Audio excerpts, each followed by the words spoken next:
आने वाली 4 अप्रैल को आपका साइकोलॉजी का एग्जाम और आप साइकोलॉजी के एग्जाम से रिलेटेड मोस्ट इंपोर्टेंट एमसीक्यू ढूंढ रहे हो और आपको यूट्यूब पे कहीं नहीं मिल रहे हो, तो घबराने की कोई जरूरत नहीं है। हमारा यूट्यूब चैनल उससे रिलेटेड मोस्ट इंपोर्टेंट एमसीक्यूज लेके आया है जो आपके पेपर में आने की संभावना रखते हैं। और दोस्तों, क्या हालचाल? मेरा नाम है निखिल सिंघल और आप देख रहे हैं सबकी क्लासेस एसबी क्लासेस। तो आज इस वीडियो में मैं आपको मोस्ट इंपोर्टेंट एमसीक्यूज करवाने वाला हूँ साइकोलॉजी के। बहुत ज्यादा डिमांड आ रही थी साइकोलॉजी के एमसीक्यूज डाल दो। मतलब एक स्टूडेंट है हमारा, क्या बोलते हैं, जो अभी हमारे से हाल फिलहाल में जुड़ा है, क्या नाम था उसका, विकास नाम है। विकास नाम का एक स्टूडेंट है, वो अभी हाल फिलहाल में जुड़ा और वो काफी कमेंट करता है कि सर साइकोलॉजी के एमसीक्यू डाल दो। तो साइकोलॉजी के लिए मैंने वीडियो लिया हूँ और साइकोलॉजी की देखो क्या बोलते हैं, टाइम कम है तो मैं आपको बस इस वीडियो में कुछ कुछ चीजें बताऊंगा, उन चीजों को ध्यान रखना। हो सकता है मैं आपको अगली वीडियो ना आए इसके ऊपर कोई रिलेटेड, ये हमारी लास्ट और फाइनल वीडियो रहेगी। और जितने भी इसके जो मोस्ट इंपोर्टेंट एमसीक्यूज होगी, जो प्रीवियस ईयर के एमसीक्यूज होगी, उनका मैं क्वेश्चन आंसर बना के पूरी पीडीएफ बना के आपको टेलीग्राम पे प्रोवाइड करवा दूंगा, इसलिए टेलीग्राम को ज्वाइन कर लेना, ठीक है। नीचे वो लिंक भी दे दूंगा उसका। तो सुनो, शुरू करते हैं। सबसे पहला क्वेश्चन आता है यहाँ पे, एक मिनट। सबसे पहला क्वेश्चन आता है, who propose the triarchic theory of intelligence. मतलब triarchic theory of intelligence किसने लाया, कौन किसने लिखी थी? तो क्या वो गार्डनर था, क्या वो स्पेयरमैन था, क्या वो स्टर्नबर्ग था, या फिर थर्स्टन? ठीक है, तो यहाँ पे एक बार मैं यहाँ पे वो ऑन कर लेता हूँ।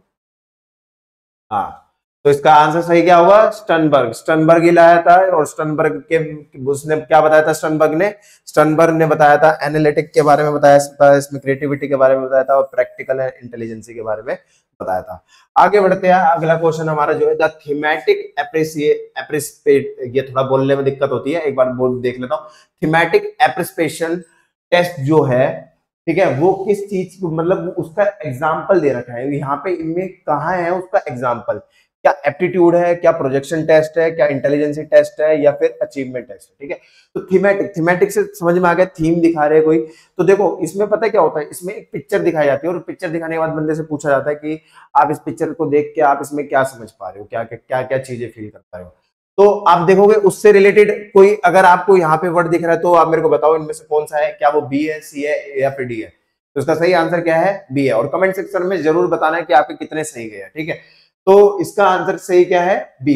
अगले क्वेश्चन में बढ़ते हैं, ठीक है। देखो बी है projection test, that assess the personality and interpreting, वही चीज बता रहा है एम्बिगियस, ठीक है। यहाँ पे क्या लग रहा है? एम्बिगियस सीन मतलब थोड़े ऐसे सीन जो मतलब एक समझ ना पाए बंदा, एक ऐसी फोटो। अगर आप लिखोगे ना एम्बिगियस पिक्चर, तो एक पिक्चर आपको देखने को मिलेगी जिसमें आपको दो अलग अलग चीजें दिखेगी। जैसे डबल मीनिंग बातें होती है ना, वैसे ही डबल मीनिंग पिक्चर भी होती है, ठीक है। तो वही चीज यहाँ पे बता रहे हैं। तो अगला क्वेश्चन पे आते हैं। According to Freud, the part of personality driven by a primary instinct is the ego, super ego, ID या कॉन्सिक्वेंसेस। तो उसने तो मेन फोकस किस पे करा था? आईडी पे करा था, ठीक है। तो इसका आंसर सही क्या होगा? सी, आईडी। आगे बढ़ते हैं, अगले क्वेश्चन पे देखते हैं। अगला क्वेश्चन क्या है यहाँ पे? अगला क्वेश्चन क्या है? Which trait theory uses a source trait describe personality, ठीक है। तो यहाँ पे क्या बोल रहा है? विच ट्रेड थ्योरी, ठीक है, मतलब यहाँ पे बोल रहा है कौन सी ट्रेड थ्योरी जो है वो यूज करती है सोर्स ट्रेड को डिस्क्राइब करने के लिए पर्सनैलिटी को, ठीक है। समझ में आया? यहाँ पे बोल रहे हैं कौन सी ट्रेड थ्योरी है, जो मैं बार बार भूल जाता हूँ, ये पीपीटी खुली पड़ी है। तो इसमें पूछा गया है कि कौन सी ट्रेड थ्योरी है जो डिस्क्राइब सोर्स ट्रेड को यूज करती है पर्सनैलिटी डिस्क्राइब करने के लिए। तो अगर आपने अभी तक पढ़ा होगा, अगर नहीं पढ़ा तो कोई नहीं, मैं बताया। तो इसका सही आंसर क्या होगा? बी, कैटली 16 पीएफ, ठीक है। तो यहाँ पे उसका एक्सप्लेनेशन भी मैंने आपको दे रखा है, आपको सभी आंसरों का एक्सप्लेनेशन मिलेंगे। और इसका जो पीडीएफ होगा वो पीडीएफ आपको टेलीग्राम पे मिल जाएगा, तो टेलीग्राम का चैनल हमारा ज्वाइन कर लेना। ये बहुत मोस्ट इंपोर्टेंट एमसीक्यूज है जो आपके पेपर में आने की प्रोबेबिलिटी रखते हैं, क्योंकि इसमें बहुत से क्वेश्चन ऐसे जो मैंने प्रीवियस ईयर में उठाए थे, और शायद वीडियो में कुछ कुछ क्वेश्चन ऐसे भी होंगे जो रिपीट हो जाएंगे, तो उस चीज को देख लेना, ठीक है। आगे बढ़ते हैं, अगले क्वेश्चन पे देखते हैं। The 3 stages of journal adaptation syndromes, ठीक है। तो यहाँ पे कौन से बता रखा है? Journal adaptation. एडेप्टेशन का मतलब क्या होता है? किसी भी चीज को अडेप्ट कर लेना, जिसे आप एटमोस्फेयर के हिसाब से ढलना बोल सकते हो, ठीक है। तो उसमें एटमोस्फेयर के हिसाब से ढलने के लिए कौन कौन सी चीजें आएगी? क्या एंग्जाइटी आ सकती है? एंग्जाइटी नहीं आएगा, स्ट्रेस नहीं आएगा, डिनाइल नहीं आएगा। तो फिर यहाँ पे ऑप्शन क्या आ रहा है? अलार्म। तो फिर यहाँ पे क्या होगा? अलार्म, रेजिस्टेंस एंड एग्जॉशन, ठीक है। तो वही चीज थी। अगला इसका आंसर देखते हैं। हाँ, आंसर बिल्कुल सही है, और मेरा तो सही होएगा ही, बट हाँ, आप अपने मैच करते रहो कि आपके कितने सही हो रहे हैं। Problem focus कॉपिंग involves avoiding the stressor या फिर changing the stressor itself, meditation, emotional support. ठीक है, तो यहाँ पे क्या बोल रहा है, प्रॉब्लम फोकस कोपिंग इन्वॉल्व्स। ठीक है, तो वो क्या करते हैं, मतलब जो हम किसी प्रॉब्लम पे क्या बोलते हैं, प्रॉब्लम फोकस कोपिंग इन्वॉल्व्स, वो किस चीज को इन्वॉल्व करता है। तो यहाँ पे वो बता रहा है, यहाँ पे क्या, अब आप बताओ ए सही है, बी सही है, सी सही है, डी सही है, तो इसका सही आंसर है बी। तो बी इसका आंसर है। ठीक है, तो बी इसमें क्या क्या बोल रहा है, चेंजिंग द स्ट्रेसर इटसेल्फ, मतलब स्ट्रेसर को अपने आप से ही चेंज कर देना। ठीक है, problem focused strategy target the source of stress, मतलब जो भी सोर्स ऑफ स्ट्रेस है उस पर फोकस करा जाता है। अगर तुम अब जो भी तुम्हारी स्ट्रेस है अगर उस पर मेन फोकस करोगे तो वो स्ट्रेस खत्म नहीं हो जाएगा। बिल्कुल सिंपल सी बात है। जैसे ये साइकोलॉजी का एग्जाम है, देखो साइकोलॉजी के एग्जाम में डरने की कोई जरूरत नहीं है, आराम से पास हो जाओगे। काफी लोग ऐसे होंगे ना जो सोच रहे होंगे कि यार डर लग रहा है, कुछ डरने की बात नहीं है। आपके जो हैवी एग्जाम थे जैसे पॉलिटिकल हिस्ट्री और हिंदी इंग्लिश, ये जो हिंदी भी हैवी एग्जाम नहीं मानते बच्चे, बट मैं बता रहा हूँ कि पॉलिटिकल हिस्ट्री और इंग्लिश जियोग्राफी जैसे एग्जाम आपने निकाल लिया है ना, तो ये एग्जाम भी बहुत इजी है। मुश्किल से एक ही बुक आती है इसमें, और उसमें भी ज्यादा चैप्टर नहीं होते, और बिल्कुल पतली सी बुक होती है। ठीक है, अगर आप पढ़ लोगे, वन शॉट देख लोगे कहीं पे भी, जैसे मैं अगर जिसको नहीं मिलेगी मैं आपको लिंक भी भेज दूंगा, टेलीग्राम ज्वाइन कर लेना, लिंक भेज दूंगा, बता दूंगा कि कहाँ पे वन शॉट है। ठीक है, तो यूट्यूब पे सर्च मारोगे मिल जाएगी वैसे भी चैप्टर की वन शॉट। ठीक है, तो 6 7 8 चैप्टर को लोगे मात्र इसमें, तो वो चैप्टर आपके क्लियर हो जाएंगे। फिर आप इसको वीडियो को देखोगे तो आपको सारे एमसीक्यू समझ में आएगा। ठीक है, आगे बढ़ते हैं। वैसे अपना टेस्ट लेके देखो कि बिना पढ़े कितने सही जा सकते हैं। ठीक है, सुनो, अ persistent irrational fear of a crowd places is called। ठीक है, बहुत सिंपल क्वेश्चन है, क्या मुझे एक्सप्लेन करने की जरूरत है इसको? बिल्कुल नहीं है। इसमें क्या बोल रखा है, irrational fear of crowded places is called, मतलब एक बंदा है जिसको एक डर लगता है, मतलब इसमें क्राउड वाले एरिया में जाने में, तो वो कौन है? क्या क्लस्ट्रोफोबिया है, या एग्रोफोबिया है, या एक्रोफोबिया, या एक्नोफोबिया? ठीक है, तो इसका आंसर सही क्या है? इसका सही आंसर है एग्रोफोबिया। ठीक है, तो एग्रोफोबिया जो लोग होते हैं वो किससे डरते हैं? वो डरते हैं मतलब एक ऐसी सिचुएशन से, मतलब जहां पे क्या बोलते हैं, क्राउड है, इकट्ठा हो रखा है। ठीक है, तो इसका आंसर सही क्या है? एग्रोफोबिया। आगे बढ़ते हैं, अगला क्वेश्चन है। ठीक है, which disorder is characterized by alternating depressive and manic episodes? ठीक है, आपने ये देखा होगा कुछ कुछ लोगों में होता है कि या तो बहुत ज्यादा, मतलब बहुत कुछ कुछ लोगों में नहीं, वैसे ये बीमारी है। ठीक है, तो कुछ कुछ लोगों में कैसे होगी? ठीक है, या तो बहुत ज्यादा खुश है या बहुत ज्यादा दुखी है। अब ठीक है, तो ये क्या बोलते, कभी कभी क्या हो रहा है, बहुत ज्यादा खुश है और कभी कभी बहुत ज्यादा दुखी है। मेरे दिमाग में कुछ और आ गया था इसलिए मैं अभी वो बोलने वाला था। ठीक है, तो इसलिए फ्लो में निकल जाता। हाँ, तो वो चीज एक होता है मूड स्विंग होना, मूड स्विंग एक अलग चीज है। तो यहाँ पे भी क्या हो रहा है, एक मूड स्विंग हो रहा है, या तो बंदा बिल्कुल ज्यादा खुश है या बिल्कुल दुखी है। तो जब ऐसी सिचुएशन आ रही है तो फिर वो कौन सी सिचुएशन का सामना कर रहा है? क्या वो ओसीडी का सामना कर रहा है? ओसीडी तो हो ही नहीं सकता। ठीक है, सेकंड, अब लोग बोलेंगे कि भाई ये सबसे अजीब दिख रहा है तो यही होगा। अच्छा, एक तरीका बता रहा हूँ कि पता है, अगर तुम्हें एमसीक्यू समझ में ना आ रहा ना कि कौन सा सही है, तो देखना जो सबसे बड़ा वाला होगा वो सही होगा। ठीक है, तो सबसे बड़ा वाला कौन सा दिख रहा है? बी, तो बी पे टिक मार देंगे और हमारा आंसर क्या निकलेगा? D, bipolar disorder. ठीक है, बाइपोलर डिसऑर्डर एक ऐसा डिसऑर्डर होता है जिसमें बंदा या तो बहुत ज्यादा खुश होता है या बहुत ज्यादा दुखी होता है। मतलब एक और बाइपोलर डिसऑर्डर में ये भी देखने को मिलता है कि बंदा ना 2 घंटे सो रहा है और 18 जो भी 22 घंटे बचते हैं उन 22 के 22 घंटे काम कर रहा है बिना थके। तो ये मतलब एक इसके अंदर वो देखने को मिलती है।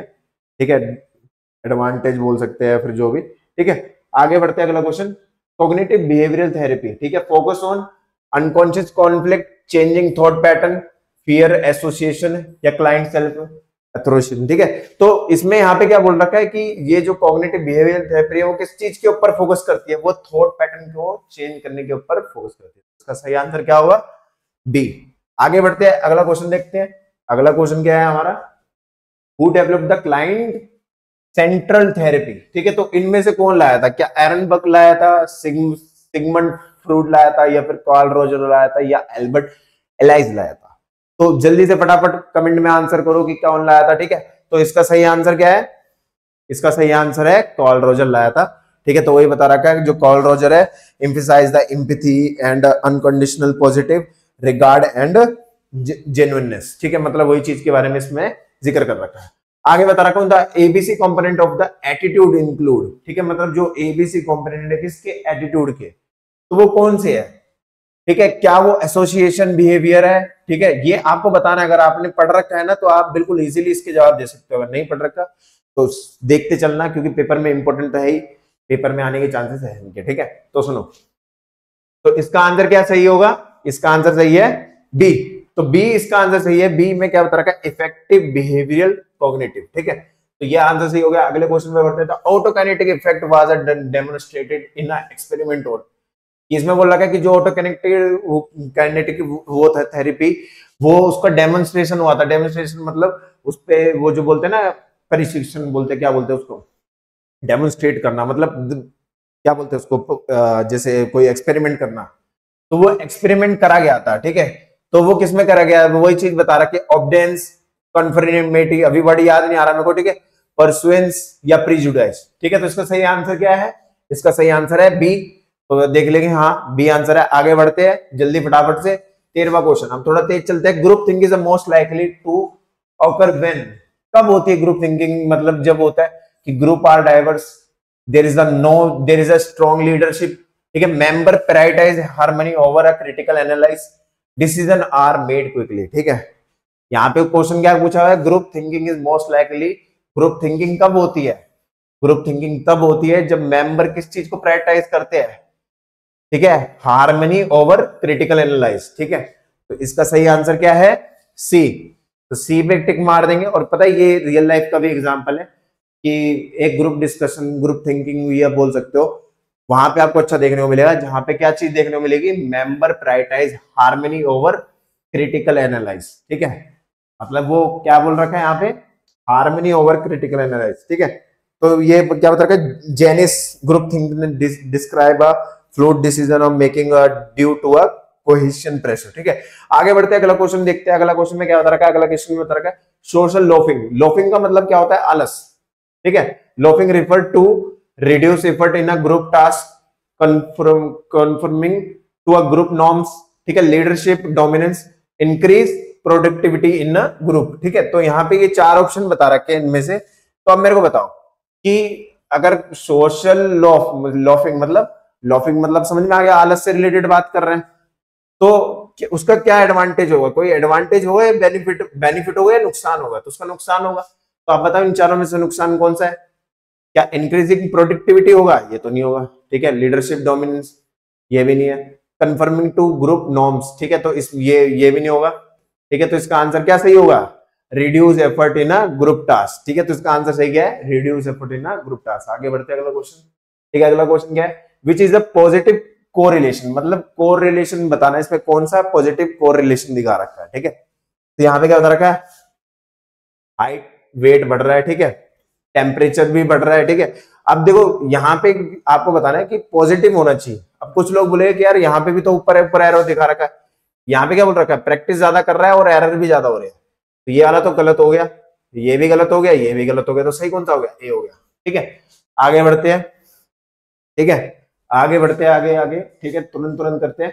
एक्सटेंसिव, ठीक है, extensive motivation is driven by personal satisfaction, external reward, curiosity, ठीक है, या फिर सेल्फ इंप्रूवमेंट, ठीक है। तो यहाँ पे पूछ रखा है कि एक्सटेंसिव मोटिवेशन मतलब बाहरी मोटिवेशन किस चीज से मिलती है, किसी रिवॉर्ड से तो मिलती है, तो यहाँ पे क्या आएगा, एक्सटर्नल रिवॉर्ड आएगा, ठीक है। तो इसका आंसर क्या है, एक्सटर्नल रिवॉर्ड। 17वें क्वेश्चन पे आता है DSM-5 is used to diagnose physical illness, classify psychological disorder, assess intelligence, measure personality traits, ठीक है। तो ये क्वेश्चन इंपॉर्टेंट है, पेपर में आने के चांसेस है, ठीक है। DSM-5 की भी फुल फॉर्म याद रखना, ठीक है, तो ये आने के चांसेस होते हैं। और बताना कमेंट सेक्शन में DSM-5 की फुल फॉर्म क्या है, ठीक है। तो इनमें चारों में से ऑप्शन कौन सा सही होगा, इन चारों में से सबसे सही ऑप्शन है बी, ठीक है। तो इसका सही जवाब क्या है, बी। आगे बढ़ते हैं, अगला इसमें बता भी रखा है, ठीक है, शायद वो मैं आपको दिखा नहीं रहा क्योंकि आपसे पूछा है मैंने DSM-5 की फुल फॉर्म, शायद आगे किसी क्वेश्चन में है भी। तो सुनो, projection is the defence mechanism where, ठीक है। हाँ, प्रोजेक्शन क्या होता है, प्रोजेक्शन एक ऐसी चीज होती है जिसमें ना डिफेंस मैकेनिज्म होता है, कि मतलब बंदा सामने वाले के, यहाँ पे मैं अगर वो बता दूं तो आंसर ही पता लग जाएगा, इसलिए मैं वो बता नहीं रहा हूँ, ठीक है। Unacceptable impulse are attributed to other, ठीक है, stress is converted into a physical symptoms, तो ये वाला ऑप्शन तो नहीं है। One reverts to a child like behaviour, ठीक है। उसके बाद क्या, anxiety is redirected into a creativity. Anxiety किसमें कन्वर्ट हो गई है? तो ये दो ऑप्शन तो नहीं है, मैंने दो ऑप्शन काट दिए, आपको ऑप्शन बताना है। मैं यहाँ खड़ा हो रहा था कि आंसर ना देख लो, बहुत इजी क्वेश्चन है, जवाब देना, ठीक है इसका। तो देख लिया होगा, आगे बढ़ते हैं, ठीक है। अगला क्वेश्चन देखते हैं। अगला क्वेश्चन क्या है? Type A personality is associated with patience and relaxation, competitiveness and time urgency, या फिर इंटरवेनेंस, ठीक है, intervention and shyness and creativity and, तो इस गला सुन गया बोलते बोलते। जल्दी से जवाब दो इसका, मैं पानी पी लेता हूं तब तक।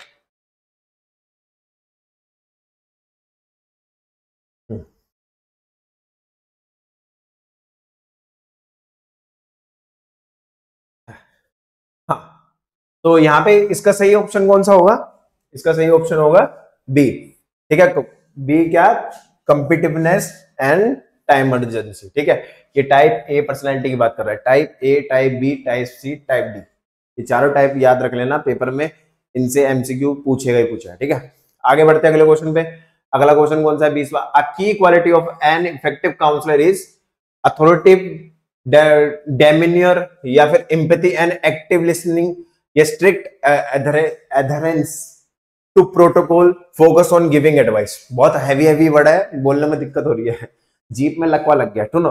हाँ, तो यहाँ पे क्या बता रहा हूँ, ये आपको चार ऑप्शन दे रखे हैं, इन चारों ऑप्शन में सही ऑप्शन कौन सा है? इसका सही ऑप्शन है B, empathy and active listening, ठीक है। तो यहाँ पे क्या बता रखा कि empathy and active listening a की क्वालिटी ऑफ इफेक्टिव काउंसलर। बहुत इजी क्वेश्चन था ये, ठीक है। एक इफेक्टिव काउंसलर कौन है, यहाँ पे पूछ रखा है कि एक इफेक्टिव काउंसलर कौन है, तो वो ये होगा जो क्या बोलते हैं, एक्टिव लिसनर होगा, कि एक्टिव मतलब सुनेगा जनता को, ठीक है।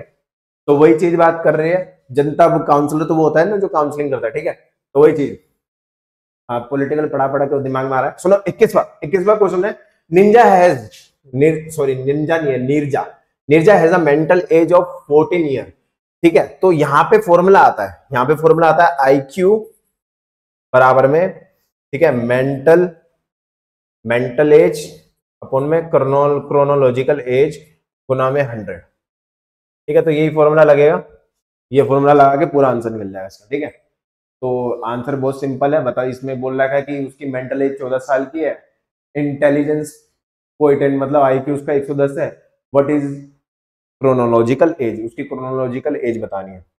तो यहाँ पे देखो वही चीज मैंने, देखो अगर आप एक्सप्लेनेशन में देखो वही बता रखा, IQ मेंटल एज अपॉन में क्रोनोलॉजिकल एज गुना में 100, इससे निकल जाएगा इसका आंसर। आगे बढ़ते हैं, वो याद रखना ये फॉर्मूला ना, ये वाला फॉर्मूला इंपॉर्टेंट है। ये क्या बोलते हैं, IQ बराबर में मेंटल एज अपॉन में क्रोनोलॉजिकल एज गुना में 100। पेपर में क्वेश्चन आएगा इससे, आप देखना, अगर आपका साइकोलॉजी का एग्जाम 4 अप्रैल को आएगा ना, उसमें इससे रिलेटेड क्वेश्चन आएगा ही आएगा, ठीक है। तो इस चीज को, क्वेश्चन को याद रखना है। ऐसा पैटर्न हो सकता है नाम बदल दे, या हो सकता है आपको ये, जैसे अभी इसमें क्या क्या नहीं पूछ रहा है, क्रोनोलॉजिकल एज पूछ रहा है, तो हो सकता है अगले में ये पूछ ले, ये दोनों दे दे, तो अपने हिसाब से देख लेना, ठीक है। आगे बढ़ते हैं। हाँ, Chetan lacks motivation in a life and is prone to a depression, मतलब चेतन जो है वो मोटिवेशन की कमी है और वो डिप्रेशन में चला गया। He does not like to converse with others and likes to stay alone, वो किसी से मिलना जुलना पसंद नहीं करता, अकेला रह रहा है, according to Friedman and Rosenman, ठीक है। Which type of personality does Chetan है? देख रहे हो, ये 4 ऑप्शन आ गए ना, मैंने बताया था, type A, type B, type C, type D. तो टाइप ABCD याद रखना, पेपर में आ सकते हैं, ठीक है।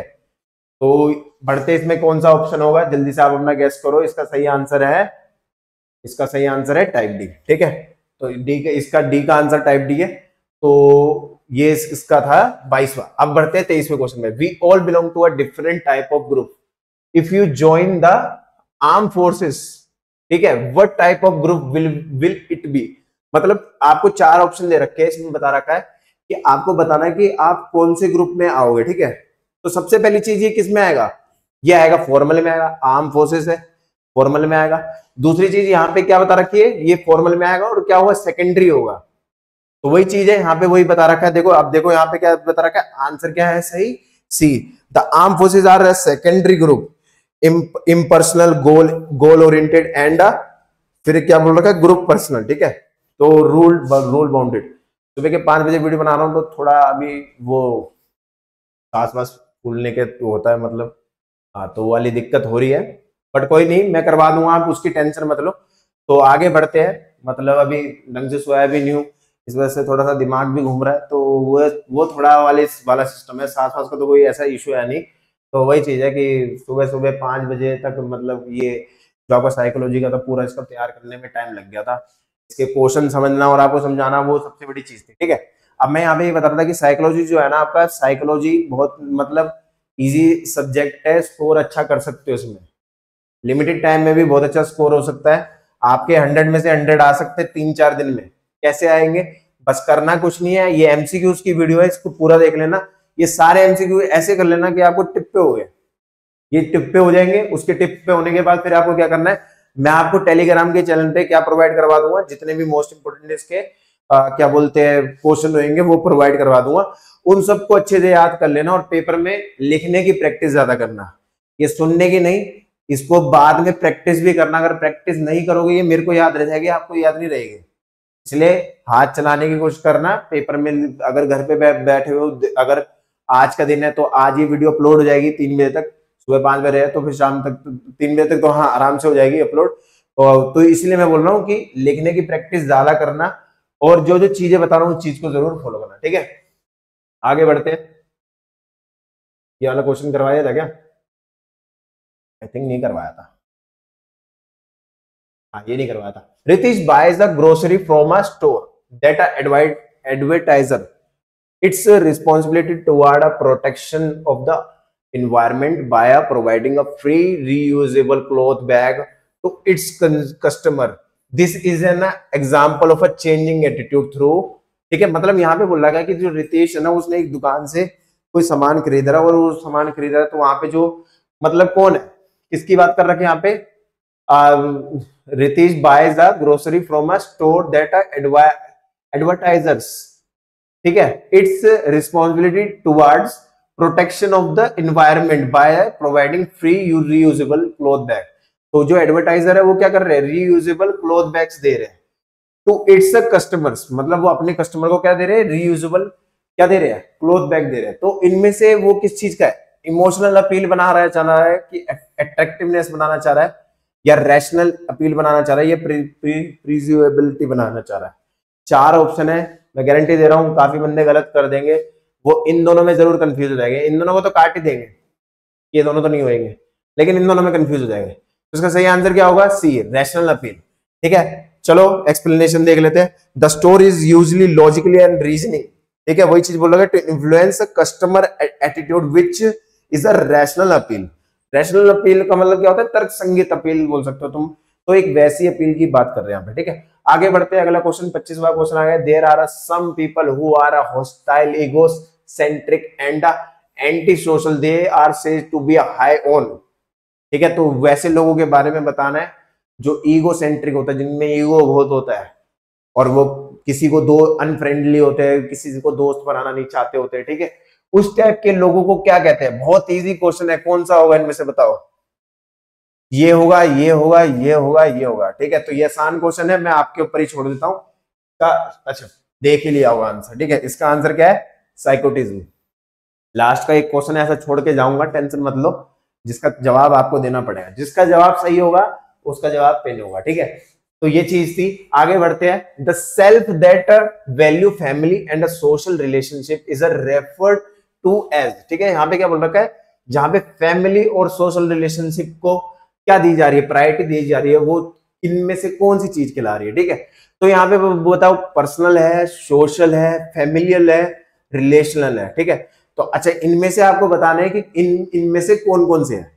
तो इनमें से कौन कौन से है, देखो इनमें से तो सबसे पहली चीज है, और सोशल की बात करें तो सोशल तो होएगा ही।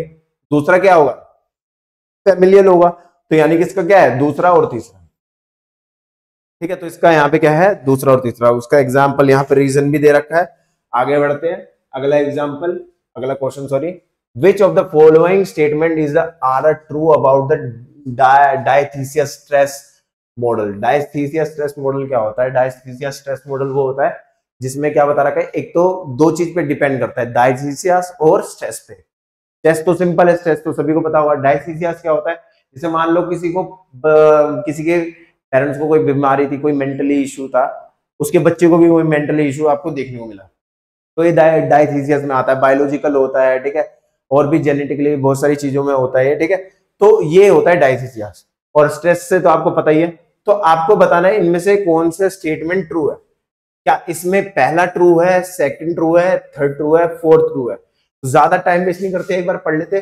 Presence of some biological aberration which may be inherited, ठीक है, psychological disorder develop due to a combination of psychology predisposition and stressor, diathesis, ठीक है। तो देखो डायसीसिया में carry vulnerability to develop a psychological disorder, absence of a pathogenic stressor that may lead to a psychopath, ठीक है। तो ये मैंने आपके लिए पूरा क्वेश्चन पढ़ दिया है, ठीक है। अगर कहीं कुछ समझ में ना आया हो तो इसको, ठीक है, एक बार दोबारा देख लेना। अच्छा, एक बार, हाँ, तो इसका आंसर देख लेते हैं। इसका आंसर सही क्या है, पहला और तीसरा। अब पहला और तीसरा सही बता रहा है कि पहला तीसरा क्या बता रहा है, प्रेजेंस ऑफ सम बायोलॉजिकल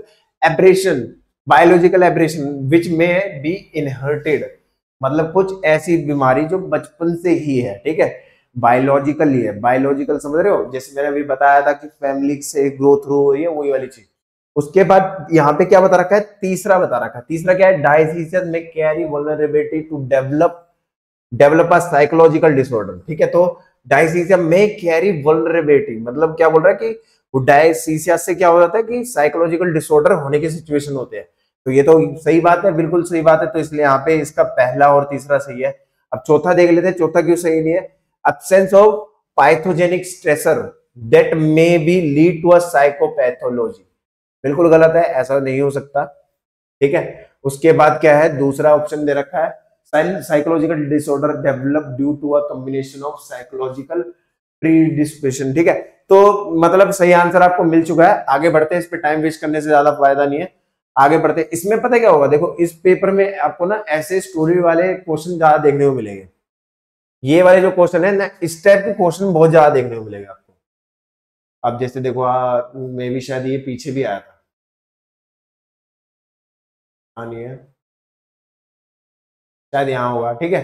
तो ऐसे देखना, मैं बता रहा हूं, अभी आगे बढ़ेंगे ना तो आपको इस टाइप के जो ये क्वेश्चन है ना, वो आपको देखने को मिलेंगे। कहाँ गया, यहाँ पे, ठीक है। Hrithik is undergoing a therapy where he is doing a taught to recognize body process and emotion that are being blocked out from his awareness, which therapy is being applied here, ठीक है। तो यहाँ पे बोल रखा है, यहाँ पे ऋतिक के बारे में बात कर रखी है कि ऋतिक एक थेरेपी से गुजर रहा है जिसमें उसके बॉडी प्रोसेस हो गया और इमोशंस हो गया, वो सब जो ब्लॉक्ड हो गए हैं उनको फ्री करना, उनको जागरूक करने वाले पे काम करा जा रहा है।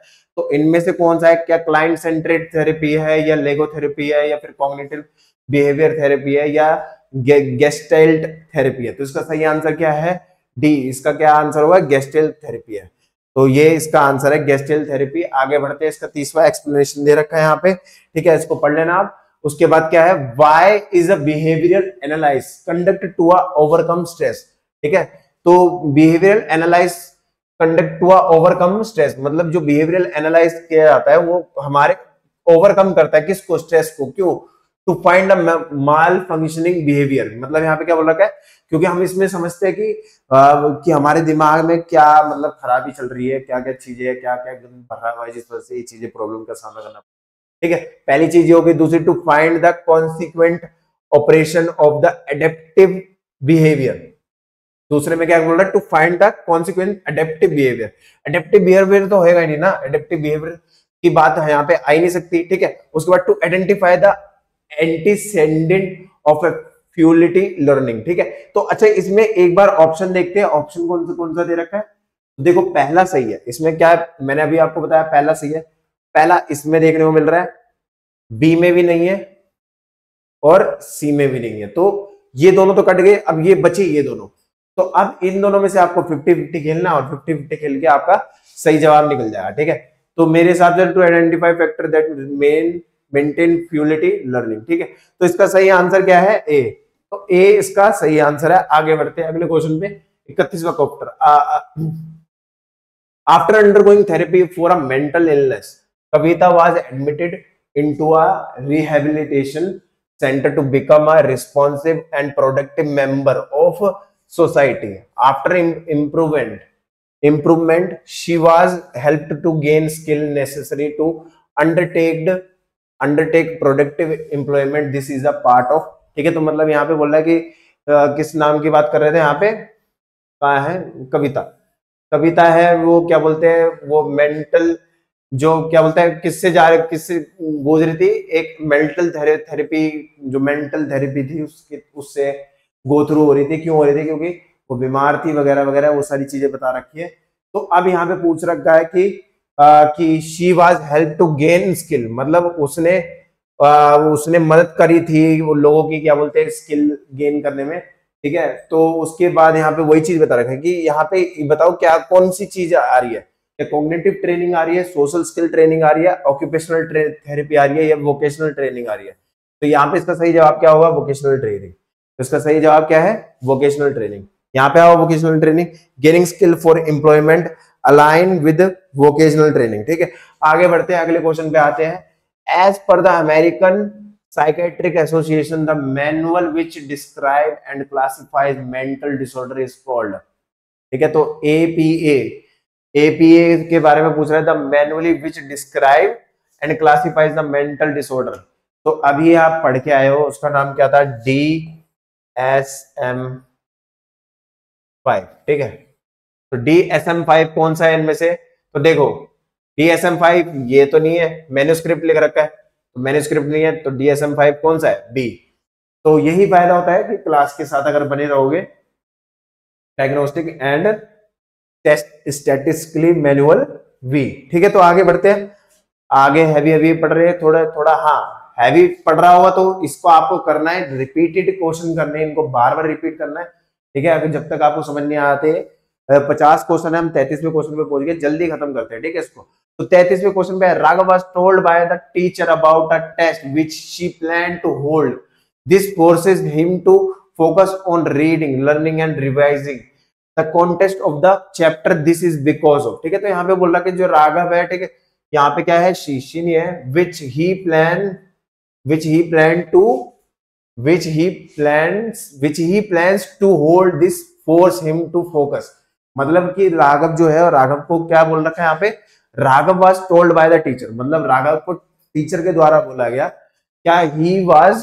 he plans to hold, ठीक है, उसके प्लान्स को होल्ड करने के लिए बोला गया। this forces him to focus on reading, किसके ऊपर फोकस करने के लिए बोला? रीडिंग, लर्निंग और रिवाइजिंग के ऊपर। The contest of the chapters, मतलब यहाँ पे क्या बोल रखा है? जो चैप्टर है उनके कंटेंट्स पे ध्यान रखने के लिए, ठीक है। तो यहाँ पे क्या आएगा? यहाँ पे कोडिंग आएगा, तो कोडिंग तो नहीं आएगा। सबसे पहले सही ऑप्शन क्या है? ए, अराउजल एंड अटेंशन। तो आगे बढ़ते हैं, इसका क्या है? अराउजल एंड अटेंशन, ठीक है। उसके बाद क्या है? Mohi buys a set of new pens after doing a poorly in an examination. She asserts that she will do much better with the new pen. She is using, क्या using कर रही है वो? क्या वो रेशनल, सॉरी मैंने तो बता ही दिया इसका आंसर क्या है? रेशनलाइजेशन, ठीक है। तो रेशनलाइज कर रही है, वो बोल रही है कि भाई मेरा काम इसलिए अच्छा नहीं हुआ क्योंकि ये पेन अच्छा नहीं था, ठीक है। तो जब हम ऐसा किसी चीज को बोल रहे होते हैं तो हम वहां पे क्या कर रहे हैं? रेशनलाइज कर रहे हैं, ठीक है। आगे बढ़ते हैं, अगले क्वेश्चन पे देखते हैं, 35वां। Meena denies the seriousness of completing her work in the office by talking to her friend on the phone. Which of the following strategy is she using? बहुत सिंपल सा क्वेश्चन पूछ रखा है, इसका तो जवाब आराम से आ जाएगा कि इसमें क्या बोला कि जो मीना है वो फोन पे बात कर रही है, काम नहीं कर रही है, ठीक है। ऑफिस में काम नहीं कर रही है, तो वो क्या कर रही है? उसको अवॉइड कर रही है काम को, बिल्कुल सिंपल सी बात है। यहाँ पे बताओ, यहाँ पे कौन सा कहाँ दिख रहा है? अवॉइडेंस ओरिएंटेड स्ट्रेटेजी, तो कौन सा आंसर होगा इसका सही? Avoidance oriented strategy. आगे बढ़ते हैं 36वें क्वेश्चन पे। Abdul avoid misplaced jealousy and sulking behavior. He listened to what the other person is saying very patiently. This is the key to assertiveness, ठीक है, या फिर improving relationship, self care, overcoming unhelpful habits. ठीक है, तो यहाँ पे क्या बोल रखा है, Abdul avoid misplaced jealousy and sulking behaviour. तो उसने इन दोनों चीजों को, यहाँ पे देखो कभी कभी ये जो ऐसे वर्ड आया ना, मिसप्लेस जेलसी, मतलब जो उसकी जेलसी है उसको क्या करा, मिसप्लेस करा। ठीक है, तो कुछ कुछ वर्डों के जैसे जरूरी नहीं है आपको सारे वर्डों के मतलब समझ में आए, इसलिए उनको वैसे ही वर्ड के मतलब के हिसाब से समझ लो। जैसे यहाँ पे क्या बोला है, Abdul avoid misplace jealousy and sulking behaviour. तो उसने मतलब जो उसका जो सल्किंग बिहेवियर था, he listened to what the other people is saying very patiently। ठीक है, तो वो काफी, अब देखो मेन बात कहां पे आएगी, नीचे आएगी, what the other person is saying very patiently। this is the key to, किस चीज की है ये, सेल्फ केयर की होगी, किसकी होगी, सेल्फ केयर नहीं है, इसका क्या है, बी इंप्रूविंग रिलेशनशिप। ठीक है, तो जब हम किसी की बातों को अगर गुस्सा उस्सा साइड रख के, ये देखो यहाँ पे क्या लगा है, जेलेसी और सल्किंग बिहेवियर, मतलब वही गुस्से वाला बिहेवियर को साइड रखकर अगर हम मेन किस पे फोकस कर रहे हैं, मेन फोकस कर रहे हैं कि भाई दूसरों की बातों को पेशेंसली सुन रहे हैं, हम वहां पे क्या कर रहे हैं, इंप्रूविंग रिलेशनशिप कर रहे हैं। बहुत सिंपल क्वेश्चन था। ठीक है, आगे बढ़ते हैं 37वां। Namita had a flashback, impaired concentration. ठीक है, ठीक है, कंसंट्रेशन, ठीक है सही पढ़ा था मैंने, and emotional numbing after she is witnessed the damage caused by the earthquake she is the most likely to be experiencing। ठीक है, तो यहाँ पे क्या बोल रखा है कि उसने अर्थक्वेक का सामना करा था, किसने, नमिता ने। तो इसको किसके अंदर बोलेंगे, किसके अंदर आएगा, तो वो आता है PTSD, post traumatic stress disorder. ठीक है, तो मतलब जो पहले का कुछ हुआ था, ठीक है, वो पहले का क्या बोलते हैं, पहले को बोलेंगे post traumatic stress disorder. Answer देखते हैं, आंसर है पोस्ट स्ट्रेस। ठीक है, तो वही चीज थी, आगे एक्सप्लेनेशन दे रखा है। 38वां, Sabina seems to be preoccupied with the question of why she is in this world here. ठीक है, तो यहाँ पे क्या बोल रखा है कि यहाँ पे बोल रखा है कि जो सबीना है ना, सबीना वो इस चीज को लेके क्या बोलते हैं, टेंशन में आ गई कि भाई वो इस दुनिया में क्यों है। She is often plugged with the question about the meaning and purpose of life thus she may। ठीक है, तो पता है स्टूडेंट लाइफ में ऐसा हर बच्चे के साथ होता है कि मैं इस दुनिया में क्यों आया हूँ, मेरी लाइफ का पर्पस क्या है, ये सारी चीजें। ठीक है, तो वही क्वेश्चन आपके लिए लाइफ में आ गया, आपकी लाइफ का पर्पस क्या है। जब आपको ऐसा हो रहा हो तो आप समझ जाना कि आपको एक्सटेंशियल एंजाइटी है। कौन सी एंजाइटी है, एक्सटेंशियल एंजाइटी। ठीक है, तो इसका आंसर क्या है सही, एक्सटेंशियल एंजाइटी। आगे बढ़ते हैं, 39वां क्वेश्चन देखते हैं। विकास हैज अ सम, देखो विकास का नाम फिर से आ गया। ठीक है, Vikas has a somewhat positive attitude toward empowerment of women. ठीक है, तो वे when he read about a Kalpana Chawla achievement his attitude become a more positive, this world be a and dash change. ठीक है, तो यहाँ पे बताना कि क्या आ सकता है, कि मतलब कौन सा वर्ड आएगा। तो देखो मैंने आंसर पे ही गोला मार दिया, आंसर पे गोला नहीं मारना था। इसका आंसर क्या है, सी आंसर सही है। ठीक है, तो एक्सट्रीम नहीं होगा, सिंपल नहीं होगा। ठीक है, तो वो एक पॉजिटिव व्यू दिखा रहा है, वो जो ज्यादा पॉजिटिव व्यू दिखा रहा है, क्या दिखा रहा है, मोर पॉजिटिव व्यू दिखा रहा है, इसलिए इसका आंसर क्या होगा, कॉन्ग्रुएंट होगा। ठीक है, इनकॉन्ग्रुएंट तो होगा ही नहीं, ये तो बिल्कुल गलत ऑप्शन है। तो तीन ऑप्शन में से समझ के, एक्सट्रीम तो बहुत अपर लेवल का हो गया, कॉन्ग्रुएंट मतलब मोर पॉजिटिव की। ठीक है, मोर पॉजिटिव के लिए यूज कर रहा था। ठीक है, वही चीज नीचे बता रखी है। ठीक है, Akhil caught his employee taking bribes. ठीक है, taking bribes, Akhil staff supported to a decision to terminating the service of his employee, this extreme action could be taken because of. ठीक है, मतलब वही ब्राइब से रिलेटेड बात कर रखी कि ये जो ब्राइब का सिस्टम था, घूसखोरी है, उसके ऊपर रिलेटेड के ऊपर बात कर रहे हैं। ठीक है, तो यहाँ पे इनमें से कौन सा ऑप्शन आएगा, इसका सही ऑप्शन है ग्रुप पोलराइजेशन। मतलब ग्रुप ने क्या कर लिया, सभी ने इकट्ठा एक थॉट सोचा और उसके ऊपर एक्शन लिया। ठीक, हाँ, तो अब अगले क्वेश्चन को शुरू करते हैं। 41, when we are interested in why people behave in the way they do. ठीक है, we also assign cause to a behavior shows in a specific social situation, this is a process is called। ठीक है, तो ये कौन सा process कहलाता है, ठीक है, इंप्रेशन फॉर्मेशन कहलाता है, एट्रीब्यूशन कहलाता है, सोशल कॉम्बिनेशन कहलाता है, सोशल इनहैबिटेशन कहलाता है। इसका सही आंसर क्या है, एट्रीब्यूशन कहलाता है। ठीक है, एग्जांपल पढ़ भी लेते हैं। Attribution is expressing behaviour causes. ठीक है, तो वही चीज बता रखा है कि ये क्या बताता है, बिहेवियर के कॉजेस बताता है एट्रीब्यूशन, ठीक है। तो बिहेवियर से और बिहेवियर से रिलेटेड हमारा क्वेश्चन था। आगे बढ़ते हैं अगले क्वेश्चन पे। अगला क्वेश्चन है मिशेल अ 10-year-old boy, ठीक है, was diagnosed with a disorder where he has a difficulty in precising and processing information accurately efficiently. This impact has his basically, मतलब वही बता रहा था कि मिशेल नाम का लड़का है 10 साल की उम्र में, उसने ये चीज देखा है, नोटिस करा कि उसको जो इंफॉर्मेशन है वो एक्यूरेटली और इफिशिएंटली याद रखने में, ठीक है, बेसिक स्किल जैसे रीडिंग राइटिंग और डूइंग मैथमेटिक्स में दिक्कत आती है। तो फिर वो कौन से सिंड्रोम्स का शिकार है, मतलब वो कौन से डिसऑर्डर का शिकार है जब वो पढ़ाई करने में दिक्कत कर रहा है, ठीक है। तो इंटेलेक्चुअल डिसेबिलिटी है या फिर ये है ऑटिज्म स्पेक्ट्रम डिसऑर्डर है या स्पेसिफिक लर्निंग डिसऑर्डर है या फिर attention deficient hyper activity disorder है, ठीक है। तो इसका सही आंसर क्या है? इसका सही आंसर क्या है? Specific learning disorder. मतलब किसी वो उसे किस चीज का डिसऑर्डर हुआ है?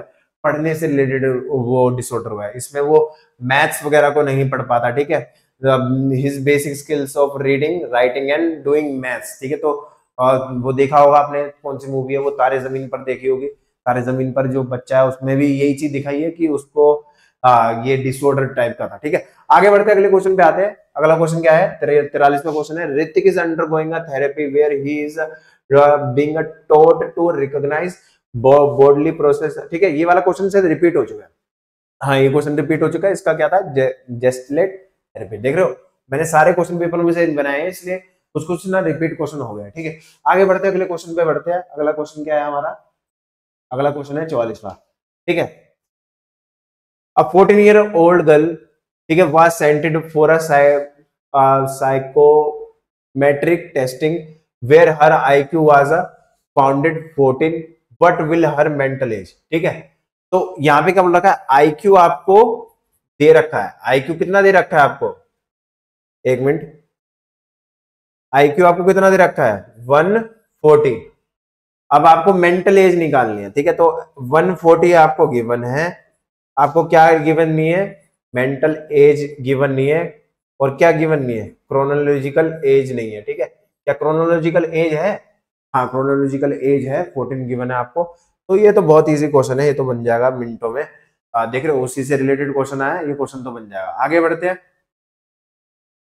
मेंटल एज क्रोनोलॉजिकल एज, ठीक है। तो वही चीज बतानी है, वो आप कैलकुलेट करोगे इसमें, फिर आप बता सकते हो कि यही बताना था कि मेंटल एज इक्वल है किसके है वगैरह, ठीक है। तो बहुत सिंपल क्वेश्चन है। आगे बढ़ते हैं, अगले क्वेश्चन पे आते हैं। Why is a behavioural analysis conducted to overcome stress, ठीक है। ये क्वेश्चन भी रिपीट हो चुका है, इसका आंसर तो आपको पता ही होगा, आप देख के समझ गए होगे। पहले इसका क्या है? पहला सही है, ठीक है। पहला सही किस में था? इन दोनों में था, ए और डी में। और इसका दूसरा दूसरा गलत था। तो दूसरा गलत था तो फिर ये सारे ऑप्शन कट गए थे, इसका ए सही होगा। अब आते हैं 46वें क्वेश्चन पे, ठीक है। अगला क्वेश्चन है 46वां। Some people are unable to prevent themselves from a specific ideas और from a repeatedly crying out a set of action that disrupt their daily functioning. These people are showing symptoms of manic depressive disorder, panic disorder, somatic disorder, obsessive compulsive disorder, ठीक है। तो यहाँ पे क्या बोल रखा है कि कुछ लोग ऐसे होते हैं, आपने पता क्या देखा होगा कि कुछ कुछ लोग होते हैं जो जिनको बार बार हाथ धोने की आदत होती है, वो जाएंगे बार बार हाथ धोएंगे, ठीक है। उनको एक पर्टिकुलर एरिया, एक पर्टिकुलर पैटर्न फॉलो करने की आदत हो जाती है। जैसे अगर वो, जैसे मैं मान लो इस एरिया में चल रहा हूँ, अब ये मत समझना कि मेरे को डिसऑर्डर है, क्योंकि मैं बाहर नहीं जा सकता, कैमरा बाहर नहीं घूमेगा, ठीक है। तो वो एक पर्टिकुलर पैटर्न फॉलो कर रहे होते हैं वो, ठीक है। जैसे अगर मान लो इसमें ये भी देखा जाता है कि जैसे मान लो कि गेट की टेंशन होती है, बार बार उठ के देखना कि गेट पे कुंडी तो लगी हुई है, बार बार उठ के देखना, ठीक है। चूल्हा चालू तो नहीं रह गया, ठीक है, चूल्हा तो बार बार जाके देखना। तो ये जो चीज होती है वो किस में आती है? वो आती है आपकी ओसीडी के अंदर आती है। वो किसके अंदर आती है? आपकी ओसीडी के अंदर आती है, ऑब्सेसिव कंपल्सिव डिसऑर्डर के अंदर आती है, ठीक है। तो इसका आंसर सही क्या है? डी, ठीक है। तो इसका आंसर सही क्या है? डी। आगे बढ़ते 47वां। नमिता हैड अ फ्लैशबैक, ठीक है। वही वाला क्वेश्चन आगे रिपीट हो गया, देख रहे हो कितने रिपीट हो रहे। तो इसका आंसर सही था ए। आगे बढ़ते हैं 48वां क्वेश्चन पे। 48वां क्वेश्चन क्या था? ठीक है, ये क्वेश्चन थोड़ा अच्छा है। तो इस क्वेश्चन को आपको बताना है, ठीक है। यहाँ पे क्या बोल, ये बहुत अच्छा क्वेश्चन है, क्लाइंट सेंट्रिक थेरेपी के बारे में बात कर रखा है। आप इस क्वेश्चन को देख लो, इस क्वेश्चन को अच्छे से नोटिस कर लो, क्योंकि मैं तुरंत स्लाइड करने वाला हूं, क्योंकि मैं चाहता हूं कि आप इसका जवाब दो, इसका सही जवाब क्या होगा, ठीक है। तो इसका सही जवाब कमेंट सेक्शन में बताना। 48वां क्वेश्चन था और मे बी लास्ट क्वेश्चन ही था वो। अब उसके बाद आ गया हमारा 50वां क्वेश्चन, ठीक है। तो यहाँ पे क्या है, Ritish buys a grocery from a store that advertise its responsibility toward a projection of the environment by providing free reusable cloth bag। ये हमने शायद कर चुके हैं। ये देखो वही क्वेश्चन है, उसी से मिलता जुलता क्वेश्चन है। किससे रिलेटेड मिलता जुलता है, वो जो मैंने आपको क्या बोलते हैं, नाम नहीं बताऊंगा, क्वेश्चन पढ़ लो, आंसर बता दो मेरे को। इसका भी बहुत इजी क्वेश्चन है, कुछ भी नहीं है। 2 क्वेश्चन के आंसर बताने हैं। कौन सा था आपका, ये इससे पहले वाला क्वेश्चन और एक ये 50वां क्वेश्चन, और शायद बीच में 1-2 क्वेश्चन और करे थे, तो उन 2-3 क्वेश्चनों का जवाब दे देना, ठीक है। तो हमारा यूट्यूब चैनल है वो आपको ऐसे तरह तरह के जो एजुकेशन रिलेटेड कंटेंट है वो प्रोवाइड करवाता रहेगा। तो आप उसके लिए हमारे यूट्यूब चैनल को क्या बोलते हैं, सब्सक्राइब करके रखो। और ऐसा ही नहीं है कि सिर्फ पढ़ाई से रिलेटेड, आपको जनरल अवेयरनेस से भी रिलेटेड काफी सारे अलग अलग टॉपिक देखने को मिलेंगे। और अगर अगर आप 10th, आपका कोई छोटा भाई वगैरह जो अभी 10th क्लास में आया है, तो उसको अभी बैच लॉन्च हुआ है हमारा प्रगति का नाम का, तो उसको वो रिकमेंड करना। तो जब तक के लिए जानने के लिए जुड़े रहना, बने रहना एसबी क्लासेस।